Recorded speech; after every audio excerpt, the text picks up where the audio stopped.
పారిపోవచ్చున్నట్టు అతడు ఆ మనుషులకు తెలియజేసి ఉండెను కనుక వారు ఆ సంగతి తెలుసుకొని మరింత భయపడి నువ్వు చేసిన పని ఏమిటని అతన్ని అడిగిరి. యోనా ఎక్కడి నుంచి పారిపోతున్నాడండి? దేవుని సన్నిధిలో నుంచి పారిపోతున్నాడు. పిల్లరా, ఒకసారి ఆలోచన చేద్దాం. దేవుడి సన్నిధి ఎక్కడుంది? మందసం లోపల ఉందా? బలిపీఠంలో ఉందా? యేసు ప్రభు సిలువ వేయబడ్డాడు, సిలువలో ఉందా? ఆయన మందిరం కొరకు ప్రాణం పెట్టాడు, ఈ మందిరంలో ఉందా? ఎక్కడుంది దేవుని సన్నిధి?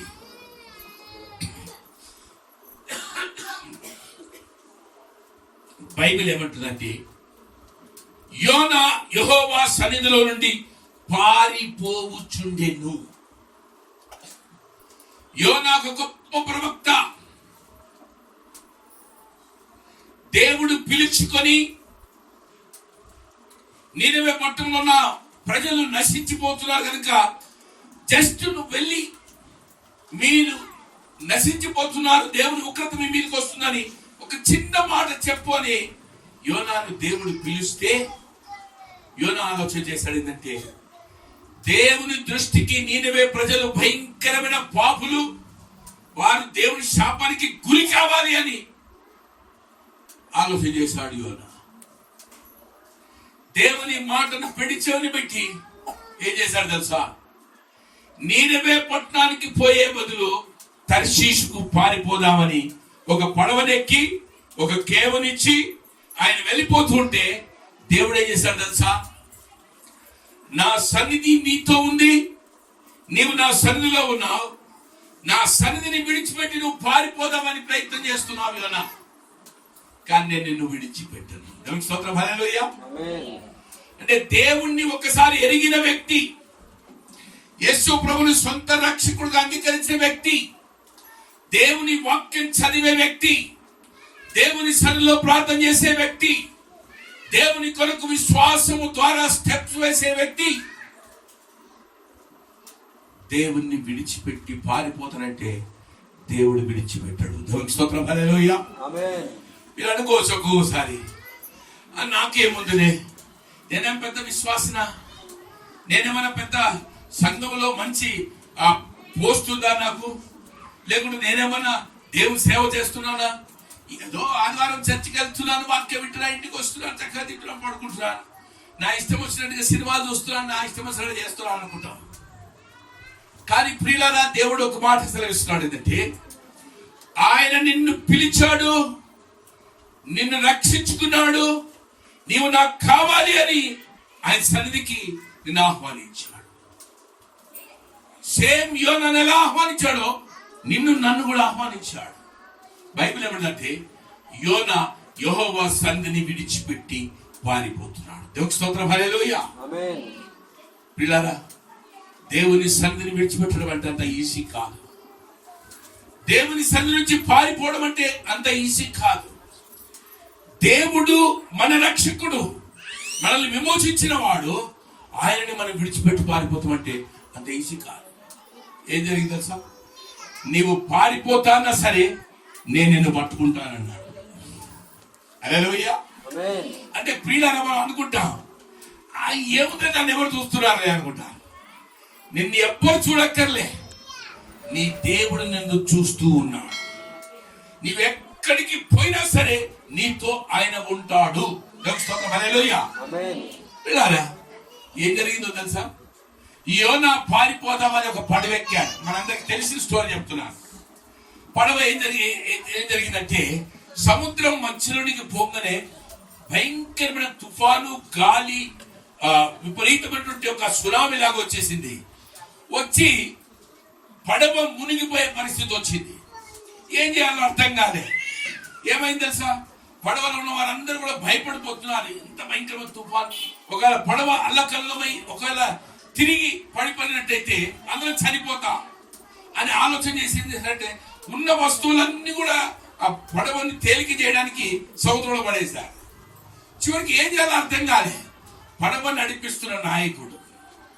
ఏమండి, ఒక బస్ డ్రైవర్ ఉన్నాడు. బస్సులో నీవు ఎక్కావు. నీవు గొప్పోడివా, బస్ డ్రైవర్ గొప్పోడు? ఎందుకు? తీరిగా చేతులు ఉంది కాబట్టి బస్ డ్రైవర్ గొప్పోడు. ఒక ఐఏఎస్ ఆఫీసర్, ఒక కలెక్టర్ ఆ బస్ ఎక్కాడు అనుకోండి, ఎవరు గొప్పనండి? నేనంటున్నాను, డ్రైవర్ వాడు ఉద్యోగం వాడు చేస్తున్నాడు, వాడికంటే మనమే గొప్పలు. దేవునికి స్తోత్రం, హల్లెలూయా. ఎందుకు ఈ మాట చెప్తున్నాను తెలుసా? పడవ నడిపిస్తున్న పడవ డ్రైవర్ కంటే యోనా గొప్పవాడు. యోనా దేవుని మాట వినే వ్యక్తి. యోనా దేవుని ప్రవక్త. దేవుడు యోనా నోట దేవుడి మాటలు ఉంచాడు. నీ పెళ్లి నాకు ప్రతిగా నువ్వు చెప్పు యోనా అని చెప్పేసి దేవుడు యోనాని పంపిస్తున్నాడు. కానీ యోనా దేవుని సన్నిధి నుంచి పారిపోతూ పడవెక్కాడు. దేవునికి స్తోత్రం, హల్లెలూయా. చివరికి ఏమైంది తెలుసా? ఆ పడవ నాయకుడు అందరూ వారి దేవతల్ని ప్రార్థన చేస్తున్నారు. ఈ యోనా ఏం చేస్తున్నాడు అని కిందికి దిగనట. ఆ అడుగు భాగంలోకి వస్తే యోనా ఏం చేస్తున్నాడు తెలుసా? బైబిల్లో చక్కగా రాశాడండి. నేను ఉదయం కూడా నా వైఫ్ చదువుతుంటే అక్కడ ఆపాను నేను. ఏంటి తెలుసా? యోనా సోమరి అయి నిద్రపోతున్నాడు. దాన్ని ఇంకో మాట రాశాడు, గాఢ నిద్రపోతున్నాడట యోనా. అంటే తుఫాను వస్తుంది, పడవ అల్లకల్లోలం అవుతుంది, సముద్రం అంతా అల్లకల్లోలం అవుతుంది. వీళ్ళందరూ భయపడుతున్నారు చనిపోతామని. యోనాకు భయం లేదు, చక్కగా గురక కొట్టి నిద్రపోతున్నాడు. దేవునికి స్తోత్రం, హల్లెలూయా. దగ్గరికి పోయి ఆ పడవ నడిపించే నాయకుడు లేపాడే, యోనా లే, మేమందరం మా దేవతలు ప్రార్థన చేస్తున్నాం, నువ్వు లేచి ప్రార్థన చేయన్నా. నిద్రపోతా లే అన్నాడు. ఏమండి, ఎంత భయంకరం తెలుసా? ఒక దేవుని ప్రవక్తని ఆఫ్టర్ డ్రైవర్, వాడికి మారమనసు లేదు, వాడి రక్షణ లేదు, వాడు దేవుని ఎరగడు. వాడు వచ్చి చెప్తున్నాడు లే, నిద్రలే అంటున్నాడు. Oh my God. ఎందుకు మాట చెప్తున్నాను తెలుసా? మనం విశ్వాసులం, మనం దేవుని బిడ్డలం. మనకు ఒక అన్యుడు బుద్ధి చెప్పొద్దు. నా మాట వినపడుతుందా? మీకు అర్థమవుతుందా? ఒక బైబుల్ తెలియని వ్యక్తి, యేసు ప్రభుని ఎరగని వ్యక్తి మనకు ఒక మాట చెప్పేటట్టుగా మనం ఉండకూడదు. మనం ఎలా ఉండదు తెలుసా? మనమే చెప్పేటట్టున్నాడు. ఎందుకు? సర్వోన్నత దేవుని బిడ్డలం మనం, సర్వోన్నత దేవుని కుమార్తెలం మనం. ఆయన మనల్ని విమోచించాడు, ఆయన మనకు జ్ఞానం ఇచ్చాడు, ఆయన మనకి శక్తినిచ్చాడు, ఆయన మనపై తన అభిషేకాన్ని ఉంచాడు, మన నోట తన మాటలు ఉంచాడు. నీ నోటి మాట చెప్తే చాలు, వాడు వినాలి అవుతాడు. అంతే, అవుతాడు చెప్తారు వీళ్ళు. పాపం యోనా నిద్రపోతుంటే పడవ నడిపించేవాడు డ్రైవర్ వచ్చి లే లే, మేమందరం ప్రార్థన చేస్తాం, నువ్వు కూడా ప్రార్థన చేయాలి. Oh my God. యోనా లేచాడు. లేచి భయపడి మా దగ్గరికి పోయి సరే నేను కూడా ప్రార్థన చేస్తా అని మోకరించి ఏం చేయలే యోనా. చూస్తున్నాడు యోనా. చూస్తూ ఉంటే వీళ్ళందరూ అనుకుంటున్నారు ఎవరిని బట్టి జరిగింది ఒక చీటీ వేద్దాం అనుకున్నారు. అందరు కలిసి చీటీలు వేశారు. ఎవరి పేరు మీద వచ్చింది? యోనా పేరు మీద వచ్చింది చీటీ. యోనాను బట్టి దేవుడు సముద్రాన్ని అల్లకల్లలో చేస్తున్నాడు. యోనాను బట్టి దేవుడు ఈ పడవని అల్లకల్లలో చేస్తున్నాడు కిందపడేయడానికి. అప్పుడు అర్థమైంది అందరికి. ఏం తెలుసా? ఓ బాబు, నీ పేరు మీద చీటీ వచ్చింది. అసలు నువ్వెవరు? నీ దేశం ఏంటి? నీ జనాంగం ఏంటి? నువ్వు ఎక్కడికి వెళ్తున్నావు? ఎక్కడి నుంచి వస్తున్నావు? కుషన్లు అన్నేశారు. ఆయన ఎవరు తెలుసా? నేను యెహోవా సన్నిధి నుంచి పారిపోయి వస్తున్నాను, దేవుని సన్నిధి నుంచి పారిపోయి వస్తున్నాను. దేవుని స్తోత్రం, హల్లెలూయా. ప్రియులారా, అప్పుడు యోనా లేచి నిలబడి వాళ్ళందరికీ ఒకటే మాట చెప్పాడు. ఏంటి తెలుసా? నన్ను బట్టే ఇది జరుగుతుంది, కాబట్టి మీరు పని చేయండి, నన్ను ఎత్తి సముద్రంలో పడవేయండి. ఏమైంది తెలుసా? అక్కడ చక్కగా బైబిల్ రాశాడు, బైబిల్ మాట రాశాడు. వాళ్ళందరూ భయపడ్డారట. ఎందుకో తెలుసా? ఈ నీతిమంతుని ఎత్తి మనం నీళ్ళలో పడేస్తే దేవుడు మన శాపం చేస్తాడేమో. ఈ నీతిమంతుని మనం సముద్రంలో ఇసిరేస్తే మనకేదైనా అపకారం జరుగుతుందేమో అని చాలా భయపడ్డాట. కానీ తప్పని పరిస్థితుల్లో యోనాను పడవ మీద నుంచి ఎత్తి సముద్రంలో పడవేశారు. ఎప్పుడు పడవేశారో క్షణాల్లో సముద్రం ఆగిపోయింది, తుఫాన్ ఆగిపోయింది, పడవల్ల కలవలం ఆగిపోయింది. యోనా సముద్రంలో పడవేశారు. దేవుని స్తోత్రం, హల్లెలూయా. అందరూ ఏమనుకున్నారు? పడవలో ఉన్నవారు యోనా వెళ్ళిపోయాడు, సముద్రంలో పడ్డాడు, చనిపోయాడు అనుకున్నారు. కానీ బైబిల్లో స్పష్టంగా ఒక మాట రాశాడు. దేవుడే యోనాను మింగడానికి ఒక చేపను తిమ్మింగలని సిద్ధం చేశాడట. ఆ చేప వచ్చేది అమాంతం యోనాని లోపటికి మింగింది. నేను రెండవ వాక్యం చదువుదాం. 2వ అధ్యాయంలో ఒక వాక్యం చదువుదాం. 9వ వచనం చివరి భాగం చదువుదాం. లేదమ్మా, 2వ అధ్యాయము 9వ వచనం. కృతజ్ఞతాస్తుతులు చెల్లించి యెహోవా యొద్దనే రక్షణ దొరుకును అని ప్రార్థించు. దేవుని స్తోత్రం, హల్లెలూయా. ఇప్పుడు నా వైపు చూడండి. యోనాని ఎత్తి సముద్రంలో పడవేగానే జరిగిన ఒక గొప్ప సంఘటన ఏంటంటే, దేవుడైన యెహోవా ఒక చేపను సిద్ధం చేసి యోనాని మిగిలినట్టు చేశాడు. యోనా దగ్గరికి వచ్చి కరెక్ట్ గా దాని నోట్లో పడ్డాడు, లోపలికి వెళ్ళిపోయాడు. యోనా ఎక్కడున్నాడంటే చేప కడుపులో గర్భములో ఉన్నాడు. ఎన్ని రోజులు ఉన్నాడు? మనందరికీ తెలుసు. 3 రాత్రులు 3 పగళ్ళు. ఎక్కడున్నా తెలుసా ఈ మాట? మత్తయి సువార్త 12వ అధ్యాయం 40వ వచనం ఒకసారి చదవండి ఎవరన్నా. మత్తయి 12:40. యోనా 3 రాత్రులు 3 పగళ్ళు తిమింగలము కడుపులో ఎలాగూ ఉండెనో అలాగూ మనుష్య కుమారుడు కూడా భూగర్భములో ఉండాలి. దేవుని స్తోత్రం, హల్లెలూయా. ఇప్పుడు నా వైపు చూడండి. ఈ మాట ఎవరు చెప్తున్నారు తెలుసా? మత్తయి సువార్తలో యేసు ప్రభు చెప్తున్నాడు. ఓల్డ్ టెస్టిమెంట్ లో ఉన్న ఒక చిన్న ప్రవక్త యోనా లైఫ్ ని యేసు ప్రభు తన లైఫ్ తో పోల్చి చెప్తున్నాడు. ఏం తెలుసా? యోనా 3 రాత్రులు 3 పగళ్ళు తిమింగలం కడుపులో ఎలాగుండెనో మనుష్య కుమారుడు అంటే యేసు ప్రభు కూడా భూగర్భములో 3 రాత్రులు 3 పగళ్ళు ఉండాలి. దేవుని స్తోత్రం, హల్లెలూయా. పిల్లరా, సరే దాని గురించి నేను తర్వాత ఎప్పుడైనా వీలైతే మాట్లాడతాను. కానీ ఇప్పుడు మనం చూసినట్లయితే తిమింగలం కడుపులో 3 రాత్రులు 3 పగళ్ళు యోనా ఉన్నాడు. దేవుని స్తోత్రం, హల్లెలూయా. అయితే బైబిల్ ఏమంటుందంటే యోనా దేవుని సన్నిధిలో నుంచి పారిపోయి వస్తున్నాడు. ఇప్పుడు యోనా ఎక్కడున్నాడు? దేవుని సన్నిధిలో ఉన్నాడా లేకపోతే తిమింగలం కడుపులో ఉన్నాడా? ఎక్కడున్నాడు? కానీ తిమింగలం కడుపులో ఉండి కూడా యోనా ఏం చేస్తున్నాడు తెలుసా? ప్రార్థన చేస్తున్నాడు. దేవుని స్తోత్రం, హల్లెలూయా. ఏమంటున్నాడు ఆయన? యెహోవా యొద్దనే రక్షణ దొరుకునని ప్రార్థించెను. పిల్లరా, ఒకసారి నా వైపు చూడండి. ఒక రక్షించబడిన వ్యక్తి, మారు మనసు పొందిన వ్యక్తి, దేవుని పిలుపు కలిగిన వ్యక్తి, దేవునితో నడిచే వ్యక్తి, ఆ వ్యక్తి ఎక్కడుంటే అక్కడ దేవుని సన్నిధి ఉంటుంది.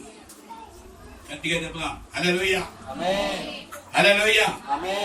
అంటే దేవుని యందు విశ్వాసించిన ఒక వ్యక్తి ఎక్కడుంటే అక్కడ దేవుని సన్నిధి ఉంటుంది.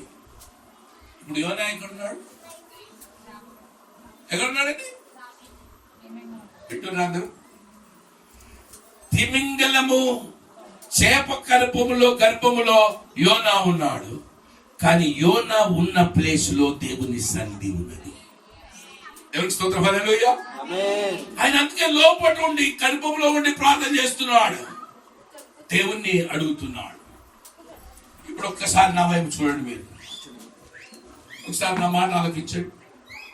ఒక 5 నిమిషాలు నేను మాట్లాడుతున్నాను. ఈ పాదం మీద కొంచెం జాగ్రత్తగా వినాలి. భూమి మీద నేను అనుకుంటున్నా ఆదాం మొదలుకొని భూమి మీద ఆదాం మొదలుకొని ఇప్పటి వరకు పుట్టిన మనుషుల్లో ఏ ఒక్కరు కూడా ఇంత డిఫరెంట్ గా ప్రార్థన చేసినటువంటి వ్యక్తులు కాదు. ఎందుకో తెలుసా? ఎవరు ప్రార్థన చేసినా సీనాయి గొర్రెలు మీకు ఇప్పుడు ప్రార్థన చేశాడు ఒక ఆయన. ఎవరైనా మోషే ప్రార్థన చేశాడు. ఎన్ని రోజులు? ఒక్కసారి 2 సార్లు. ఆయన 2 సార్లు చేసాడు రోజు. ప్రియులారా, ఎందుకు ఈ మాట జ్ఞాపకం వచ్చినట్టే, సీనాయి కొండ మీదకి ఎక్కి ప్రార్థన చేశాడు. ఒక్కడే ఒంటరిగా ఉన్నాడు. కానీ సీనాయి కొండ సీక్రెట్ ఏం కాదు. ఒక ఆయన ప్రార్థన చేశాడు. సింహాల బోన్లో ఉండి ప్రార్థన చేశాడు. ఎవరండి ఆయన?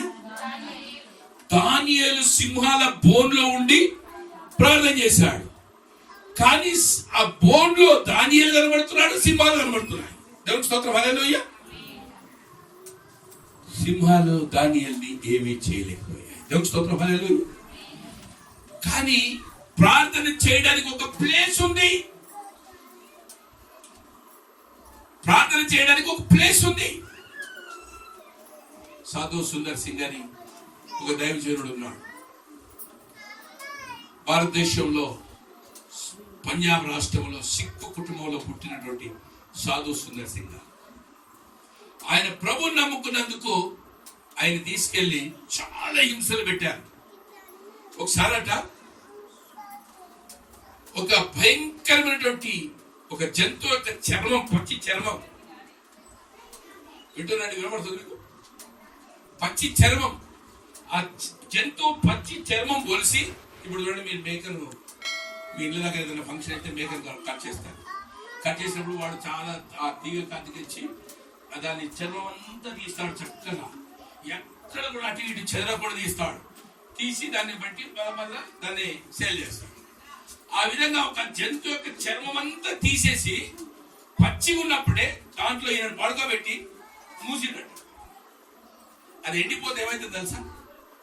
ఆయన్ని గట్టిగా బంధించేస్తుంది. తీసుకెళ్లి ఒక చిన్న లోయలో పడేసినట్టు, చనిపోవాలి. కానీ దేవుని స్తోత్రం, హల్లెలూయా. ఆయన ఆ పచ్చి చర్మము గట్టి పడక ముందు ప్రార్థన ఆరంభించాడు. ఆ గుంటలో పడిపోయాడు. కొన్ని క్షణాలైతే ఊపిరాడదు, కొన్ని క్షణాలైతే చనిపోతాడు.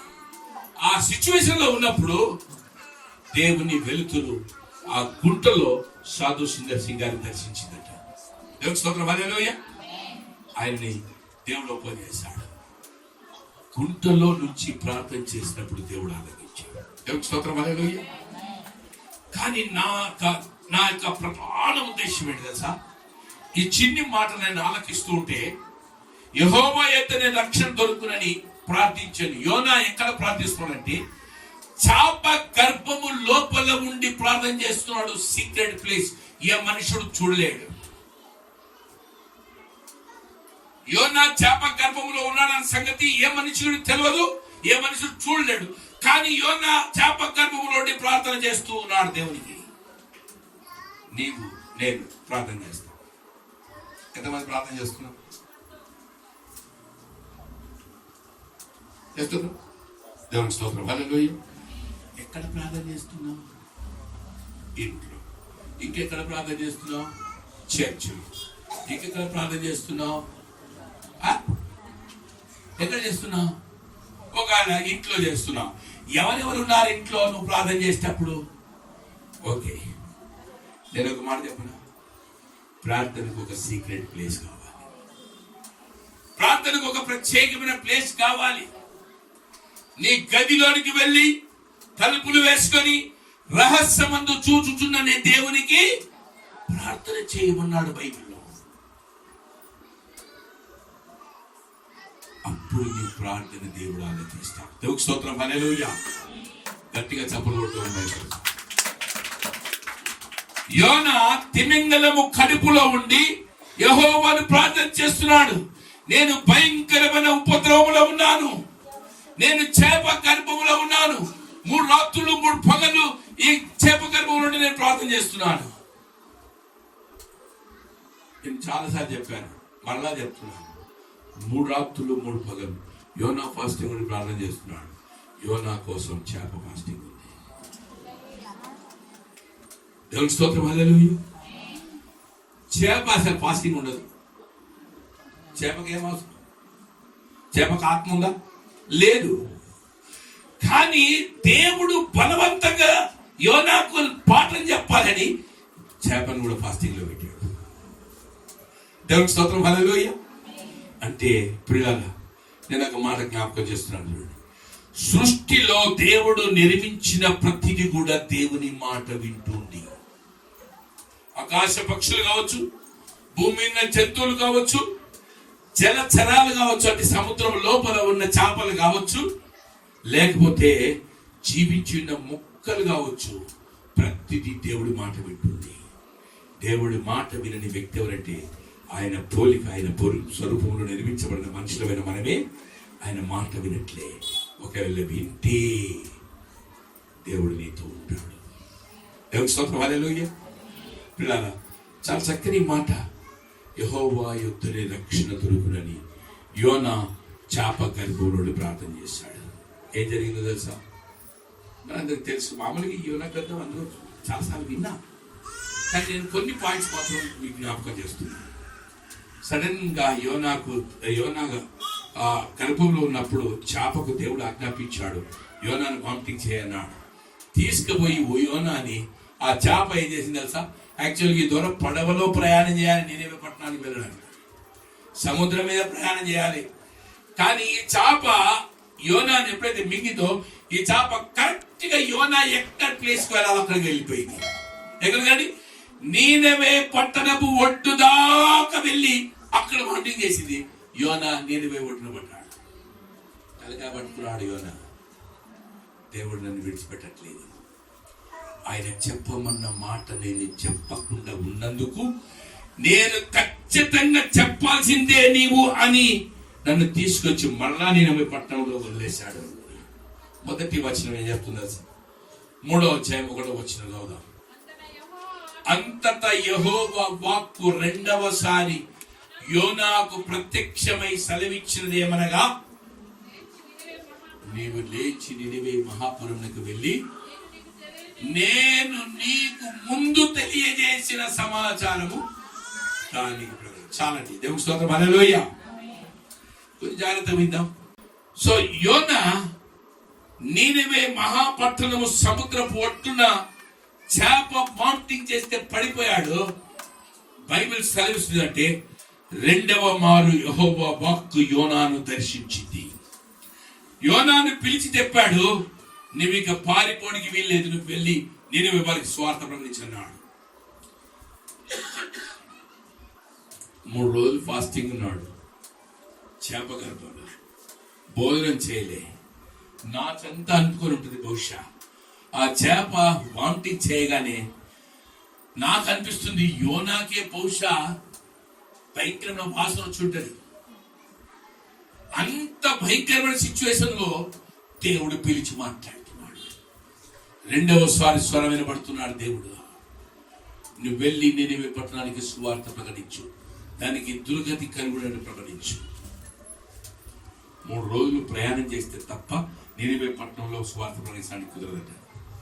అట్లాంటి యోనా ఏం చేశాడంటే ఒక్క రోజు ప్రయాణం చేశాడు.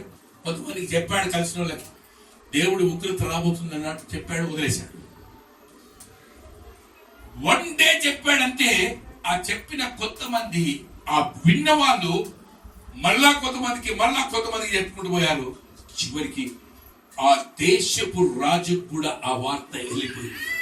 దేవుడి శాపం నినివే పట్టణం మీదకి రాబోతుంది, 40 రోజుల్లో దేవుడి యొక్క ఉగ్రత రాబోతుంది అన్న మాట విన్న తర్వాత రాజు మొదలుకొని పట్టణం వరకు సమస్త నినివే పట్టణ ప్రజలందరూ కూడా దేవుని వైపు తిరిగారట. ఉపవాసం తిని ప్రకటించి దేవుడి సన్నిధిలో ఉండి ప్రార్థన చేస్తున్నారట. దేవుడి స్తోత్రం, హల్లెలూయా. 3వ అధ్యాయం 10వ వచనంలో ఒక మాట రాశాడు. ఒకసారి చదువుదాం. యోనా గ్రంథం 3వ అధ్యాయం 10వ వచనం. నీనెవే వారు తమ చెడు నడతలను మానుకొనగా వారు చేయించున్న క్రియలను దేవుడు చూచి పశ్చాత్తాపతుడై వారికి చేదునని తాను మాట ఇచ్చిన కీడు చేయక. అంటే ఒకసారి నా వైపు చూడండి. దేవుడు ఏమంటున్నాడంటే, వీరు పశ్చాత్తాపడడం, ఉపవాసం ప్రకటించడం, దేవుడు ఒకవేళ మా మీద కనికర పడతాడేమో అని దేవుని సన్నిధికి రావడం, ప్రార్థన చేయడం మొదలు పెట్టినప్పుడు దేవుడు వారి తగ్గింపును, వారి సమర్పణని, వారిలో ఉన్నటువంటి దేవుని పట్ల భయాన్ని, ఒకవేళ శాపం మా మీదికి వస్తుందేమో, మా నినివే పట్టణం మొత్తం నాశనమైపోతుందేమో అన్న భయం కలిగి ప్రభు సన్నిధికి వచ్చారు. ప్రార్థన చేస్తుంటే దేవుడు ఏం చేశాడు? దగ్గరికి దిగి వచ్చి చక్కని మాట అన్నాడు. పిల్లలా జాగ్రత్తగా వినండి, నేను ఈ మాట మరొకసారి చదువుతున్నాను. దేవుడు చూచి పశ్చాత్తాప్తుడై వారికి చేయుదునని తాను మాట ఇచ్చిన కీడు చేయక. దీంట్లో 3 మాటలు ఉన్నాయి. పిల్లరా ఒకటి ఆలోచించండి. దేవుడే పశ్చాత్తాపడ్డాడట. ఎందుకో తెలుసా? వీడి కీడు చేయాలి, వీరు చేసే పాపాన్ని బట్టి వీళ్ళని సమూలంగా నాశనం చేస్తా అని దేవుడు తీర్మానం చేసుకుంటే, యోనాపై చిన్న ప్రకటన చేసేసరికి వారందరూ ఎప్పుడైతే మారుమనసు పొంది తిరిగి ప్రభు సన్నిధికి వచ్చి ప్రార్థన చేయడం ఆరంభించారో, దేవుడు అనుకున్నాట, దేవుడే పశ్చాత్తాపడ్డాట. అబ్బా వీళ్ళ కీడు చేద్దాం అనుకున్నా, కానీ వీరు నా వైపు తిరిగారు కాబట్టి కీడు చేయకుండా మేలే చేస్తాను. దేవునికి స్తోత్రం. హల్లెలూయా. జాగ్రత్త గమనించి, మనందరం అనుకుంటాం నా పాపాన్ని బట్టి నాకేమన్నా శాపం వచ్చిందేమో. చాలా మంది, మీరు నమ్మండి, ఏదన్నా దేహంలో వ్యాధి వచ్చిందంటే అప్పుడు వస్తుందండి ఆలోచన, నేను దేవునికి వ్యతిరేకంగా ఏదైనా తప్పు చేశానా, ఎవరైనా తిట్టానా, ఏ పాస్టర్ అన్న ఏదైనా మాట అన్నానా, నాకు ఇది ఎందుకు అయింది అని అప్పుడు స్టార్ట్ అవుతుంది పశ్చాత్తాపం. ఎప్పుడు పశ్చాత్తాపం స్టార్ట్ అవుతుంది, దేవుని సన్నిధికి వెళ్ళి ప్రభా నా పాపాన్ని క్షమించు అనంటే దేవుని వాక్యం సెలవుస్తుందంటే ఆయన చేస్తానని కీడు చేయకుండా మేలు చేయటకు తీర్మానం చేసుకుంటున్నాడు. ఎప్పుడు దేవుడు మేలు చేయాలని తీర్మానం చేసుకున్నాడో నీకు కీడు జరగదు, మేలే జరుగుతుంది. దేవుని స్తోత్రం. హల్లెలూయా. ఇక చివరి ఒక మాట చెప్పి నేను వాక్యాన్ని ముగిస్తాను. చాలా చక్కని మాట. ఎందుకంటే మీరు ఇంటికి వెళ్ళిన తర్వాత ఈ 4 అధ్యాయాలు మళ్ళీ చదవాలి. ఈరోజు మీకు చాలా విషయాలు అర్థమవుతాయి. ఇంకా చివరి వచనం, 4వ అధ్యాయం చివరి వచనం. అయితే 120,000 కంటే ఎక్కువై కుడి ఎడమలు ఎరగని జనమును బహు పశువులు గల నీనవే మహాపురం విషయములో నేను విచారపడవద్దా అని యోనాతో సెలవించాడు. దేవునికి స్తోత్రం. హల్లెలూయా. ఒక్కసారి నా వైపు చూడండి. ఒక 10 నిమిషాల వాక్యం చెప్తున్నా. యోనాకు దేవుడు పిలిచి సువార్త ప్రకటించమంటే పారిపోయిన వ్యక్తి, చివరికి దేవుడు ఏదో బుద్ధి చెప్పాలని చాప గర్భంలో నుంచి మరలా నినివే పట్టణంలోకి వాంటింగ్ చేస్తే వచ్చిన వ్యక్తి, రెండవసారి స్వరం విని ఇక లాభం లేదు, నన్ను విడిచిపెట్టట్లు లేదని నినివే పట్టణానికి వెళ్ళి ఏదో కొంతమందికి సువార్త చెప్తాను, దుర్గతి కలుగులని ప్రకటించి వెళ్ళిపోయాడు. యోనా దేవుని మీద అలిగాడు. ఏం చేశాడు తెలుసా? ఊరవతలకి వెళ్ళిపోయి ఒక పందిరి వేసుకున్నాడట. పందిరి అంటే మీకు బాగా తెలుసు, నాకంటే ఎక్కువ. 4 గుంజలు నాటి దాని మీద ఏదో తడకలు వేసి తాటాకులో ఏదో వేసి మొత్తానికి ఆ పందిరి వేసుకొని పందిరి కింద కూర్చున్నాడు. కూర్చొని 2 కళ్ళని 1000 కళ్ళులా చేస్తున్నాడట. జాగ్రత్త చూడండి. 2 కళ్ళు బాగా తెరిచి చూస్తున్నాడట. దేవుడి నినివే పట్టణాన్ని ఏం చేస్తాడో చూస్తాడు. నాశనం చేస్తాడా చేయడు, నాశనం చేస్తాడా చేయడు, నాశనం చేస్తాడా చేయడు చూస్తూ ఉన్నాడు. దేవుడు ఏం చేశాడంటే యోనాకి ఇంకా బుద్ధి రాదు. ఏమండి ఎంత భయంకరం. చాలా మంది పెద్ద పెద్ద ఇంటర్నేషనల్ దైవజనులు అందరూ కూడా ఈ యోనా గురించి విన్న తర్వాత ఓ మాట అన్నారండి. చాలా మంది ఏమన్నారు తెలుసా? పరలోకం వెళ్ళిన తర్వాత ఒక్కసారి యోనాని కలిసి చేప గర్భంలో ఏం చేశామని అడిగారు. ఒక గంట లేడు కదా, 3 రాత్రులు ఇప్పుడు పగలున్నాడు. కాబట్టి అంతసేపు ఏం చేశాడు? 3 రోజులు అడగాలన్నాడు. సరే నీకు గాలి ఎట్లా ఆడిందిరా బాబు అన్నాడు. చేప గాలి పీలిస్తే తప్ప యోన పిలవడం లేదు. ఒకవేళ చేప గాలి పీలలేదనుకో అయిపోయాడే. 4 సెకండ్లలో అయిపోతాడు, 4 నిమిషాల్లో అయిపోతాడు యోన. దేవుని స్తోత్రం, హల్లెలూయా. కానీ ఊరవతలకి వెళ్ళి ఒక పందిరి వేసుకొని చూస్తున్నాడు. దేవుడు ఏం చేస్తాడు? నినివే పట్టణాన్ని నాశనం చేస్తాడా లేదా? దేవుడు ఏం చేశాడు తెలుసా? ఆయన జాలి గలవాడు. బైబిల్లో ఏమంటాడంటే, యెహోవా అను నేను ఆ దేశమందుండగా ఇట్లు జరగని నేను అనుకుంటుంది కదా, అందువల్ల నీవు కటాక్షమును జాలియును బహుశాంతమును అత్యంత కృపగా దేవుడైంది పశ్చాత్తాపడి కీడు చేయక మానులని నేను తెలుసుకుని దానికి ముందుగానే తర్షీషులకు పారిపోతుంది. దేవుని స్తోత్రం, హల్లెలూయా. ఈ దేవుడు జాలి గలవాడు, ఈ దేవుడు కరుణ గలవాడు, ఈ దేవుడు అత్యంత దీర్ఘశాంతం గలవాడు. కాబట్టే నేను పారిపోతా అనుకున్నా, కానీ ఆయన నన్ను విడిచిపెట్టలేదు. దేవుని స్తోత్రం, హల్లెలూయా. నేను చివరి 5 నిమిషాలు చెప్పి ముగిస్తున్నాను. ఒకసారి నా వైపు చూడండి మీరంతా. ఎవరు కూడా అటు ఇటు చూడకూడదండి. యోన ఆ పందిరి వేసుకుంటే భయంకరమైన ఎండ వచ్చింది. ఎండ తట్టుకోలేకపోయాడు యోన. దేవుడు ఏం చేశాడంటే ఓ మంచి సొర చెట్టును తయారు చేశాడు. సొర చెట్టు కరెక్ట్గా యోన తల మీదకి వచ్చినట్టు చేశాడు. దాని ద్వారా నీడ వచ్చిందట. సో ఆ సొర చెట్టును చూచి యోన చాలా సంతోషించాడు. బైబిల్లో రాశాడు, నా మాట కాదు, 24 గంటల్లో మొలిచిందట సొర చెట్టు. అసలు చెట్టు 24 గంటలు మొలుస్తుందండి. మీరు తల కిందికి కాలు పైకి పెట్టినా 24 గంటలు మొలవు. మీరు ఏమన్నా చేయండి 24 గంటలు మొలవు. ఎంత నీళ్లు పోయండి, ఎంత సూర్యరశ్మి పోయండి, ఎంత ఎరువు వేయండి, ఏమేయండి, 24 గంటల్లో ఒక చెట్టు మొలవదు, గ్యారంటీ. కానీ దేవుడు కలిగేశాడు కదా, ఆయనకు సాధ్యం. ఆయన 24 hours లో ఒక చెట్టు సొర చెట్టు కలిగేసి అది యోనాకి నీడ ఇచ్చినట్టుగా చేశాడు. చూశాడు ఆ సొర చెట్టు నీడకి యోనా సేద తీర్చుకొని అనుకున్నాడు. అబ్బా ఎంత చక్కగా ఉంది, ఎంత బాగుంది అనుకున్నాడు. దేవుడు ఏం చేశాడు తెలుసా? 24 hours లో ఒక పురుగును తయారు చేసి ఆ సొర చెట్టు తొలిచేటట్టు చేశాడట. ఆ సొర చెట్టు తొలిచేసరికి దాని ఆకులు ఊడిపోయాయి, దానికి నీరు అందలేదు. దాని ఆ యొక్క సొర చెట్టు వాడిపోయింది. వాడిపోగానే యోనా చూసి, అరే ఇప్పుడు వరకు బాగుండే, చాలా నీడగా ఉండే, మళ్ళా దేవుని మీద కోపం వచ్చినట్టు యోనాకి. దేవుడు అప్పుడు యోనాతో మాట్లాడుతున్నాడు. కొంచెం జాగ్రత్తగా వినండి పిల్లలు, ఇది దేవుడు మనతో మాట్లాడుతున్నట్టుగా ఉంది నాకు అనిపిస్తుంది. ఏం తెలుసా?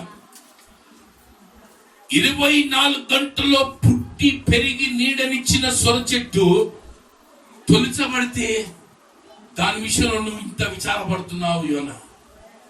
ఆఫ్టర్ ఆల్ ఒక చెట్టు నీకు నీడనిస్తే దాని విషయంలో నువ్వు సంతోషించావు, ఆ చెట్టును బట్టి నువ్వు ఆనందించావు. కానీ 1,20,000 మంది ప్రజలు నా పోలిక నా స్వరూపంలో నిర్మించుకున్న నా జనాంగం నశించిపోతున్నారు అంటే నాకు జాలి ఉండదా? నాకు కరుణ ఉండదా? నాకు ప్రేమ ఉండదు వారి మీద? ఆఫ్టర్ చెట్టు విషయంలో నువ్వు బాధపడుతున్నావు, నేను 1,20,000 మంది విషయంలో బాధపడతా. దేవుని స్తోత్రం, హల్లెలూయా. దేవుడు జాలి గలవాడు, దేవుడు కనికరం గలవాడు, దేవుడు ప్రేమ గలవాడు, దేవుడు అత్యంత కృప కలిగిన వాడు. మనం 100 మందే ఉన్నాం సిలియం బైబిల్ చర్చిలో, 120 మందే ఉండవచ్చు, ఒకవేళ ఒక 200 మంది ఉండవచ్చు. దేవుడు జాలి గలవాడు మన మీద, ఆయన కనికరం మన మీద ఉంది, ఆయన అత్యంతమైన కృప మన మీద ఉంది. ప్రియులారా, దయచేసి మనందరం ఒకసారి ఆలోచించేద్దాం. యోనా సొర చెట్టు విషయంలో బాధపడ్డాడు. ఒకవేళ సొర చెట్టు లాంటిది ఏదన్నా మన జీవితంలో ఉందేమో, ఇది దేవుడు నాకు కలిగజేశాడు అనుకుంటున్నాను, అది తీసేసుకుంటే నీ మనసులో నుంచి దేవుడు నీపై జాలి, కరుణ, తన వాత్సల్య, తన ప్రేమను చూపిస్తాడు. అందుకే నేను ఏమంటున్నానంటే, పిల్లరా, దేవుడు మనుషుల పట్ల జాలి పడుతున్నాడు. యేసు ప్రభు జాలి కనికరం గలవాడు. నీ పట్ల, నా పట్ల, నా బిడ్డలు ఇంత శ్రమ పడుతున్నారు, ఈ వ్యాధితో ఇంత బాధపడుతున్నారు, ఈ పరిస్థితుల్లో ఇంత బాధపడుతున్నారు. ఒకవేళ నీ పరిస్థితి ఏదుందో, ఒక పాస్టర్ యోనాథన్ గారికి తెలియకపోవచ్చు, నాకు తెలియకపోవచ్చు. ఒకటి వాస్తవం తెలుసా, నీ ఉన్న సిచ్యువేషన్, నీ ఉన్న పరిస్థితి, నీ హృదయ వేదన యేసు ప్రభువుకు స్పష్టంగా తెలుసండి. అందుకే బైబిల్ ఏమంటుందంటే, ఆయన చెత్త కృప గలవాడు, ఆయన జాలి గలవాడు, ఆయన కరుణ కటాక్షం గలవాడు. నువ్వు ఒకవేళ ఆయన వైపు తిరిగి ప్రార్థన చేసి, ప్రభా నా పాపాన్ని బట్టి నన్ను శిక్షించక నన్ను క్షమించి నీ బిడ్డగా మార్చుకో ప్రభా అని జస్ట్ చిన్న మాట చెప్పు, ప్రభు నిన్ను తన బిడ్డగా మార్చుకుంటాడు. ఆయన వైపు తిప్పుకుంటాడు. ఆయన నీతో కూడా ఉంటాడు, నీతో నడుస్తాడు. దేవుని స్తోత్రం, హల్లెలూయా. ప్రియులారా, ఈ మధ్యాహ్న సమయంలో పరిశుద్ధాత్మ దేవుడు నీతో నాతో మాట్లాడుతున్నాడు. మన దేవుడు జాలి గలవాడు, మన దేవుడు కనికరం గలవాడు, మన దేవుడు ప్రేమ గలవాడు, మన దేవుడు అత్యంత కృప గలవాడు. నీ పట్ల, నా పట్ల ఆయన చూపిస్తున్న కృప, జాలి ఎంతో ఉత్తమమైనది. దానికి నీవు ఒక్కటే ఒక విషయం ఏం తెలుసా, ప్రభువా ఇదిగో నేను నీ సన్నిధిలో ఉంటాను, నీ సన్నిధి నుంచి నేను పారిపోను ప్రభు, నీతో కూడా నడుస్తాను. ఒక తీర్మానం మన హృదయంలో చేసుకున్నట్లయితే దేవుడు తప్పకుండా నేను నడిపిస్తాడని నా ఆశ, ప్రార్థన. పరిశుద్ధాత్మ దేవుడి కొద్ది మాటలు మన వెనుకల్లో దీవించి ఆశీర్వదించుగాక. God bless you.